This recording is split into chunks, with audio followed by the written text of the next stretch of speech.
Hello everyone, welcome back to my channel. आज का हमारा इंपॉर्टेंट टॉपिक है public opinion and survey research unit second, प्रतिनिधित्व एवं प्रतिदर्शन।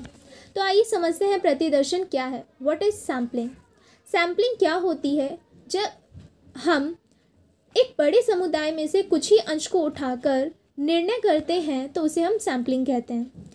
किसी बड़े समुदाय की निर्माणक इकाई असंख्यक होती है और सभी का अध्ययन करना असंभव है, इसलिए कुछ प्रतिनिधि इकाइयों को चुन लिया जाता है। इसे ही प्रतिदर्शन कहते हैं। मीन्स अगर आप चावल खरीदने जाते हैं तो आप पूरी चावल की बोरी उठाकर चेक नहीं करते हैं, बल्कि कुछ चावलों को उठाकर आप चेक करते हैं कि बोरी में रखे हुए चावल सही हैं या फिर नहीं। तो इसी को हम प्रतिदर्शन कहते हैं।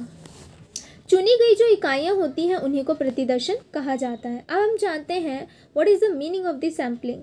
प्रतिदर्शन समग्र का एक छोटा सा अंश होता है, बड़े भाग का एक छोटा अंश होता है जो कि समय का प्रतिनिधित्व करता है, जिसमें समग्र की मौलिकता विशेष रूप से पाई जाती है। समग्र से जिन इकाइयों को चुना जाता है उनके सामान्य लक्षण वही होते हैं जो कि समग्र के होते हैं। उसके बाद हम जानेंगे कि डेफिनेशन क्या है सैम्पलिंग की, जिसमें हम हुड्डे एवं हर्ट जी के डेफिनेशन और फेयर चाइल्ड की डेफिनेशन को जानेंगे। आफ्टर दैट हम देखेंगे कि प्रतिदर्शन का आधार क्या है, what is the basis of the sampling, जिसमें हम समग्र एक रूपता, प्रतिनिधित्वपूर्ण चयन, पर्याप्त सटीकता, इनके बारे में जानेंगे। फिर हम देखेंगे कि प्रतिदर्शन की आवश्यकता क्यों पड़ती है हमें। Why we do need samples, because समय की बचत करने के लिए, धन की बचत करने के लिए, आंकड़े जल्दी प्राप्त करने के लिए एवं अधिक विस्तृत अध्ययन करने के लिए हमें सैम्पलिंग की आवश्यकता पड़ती है।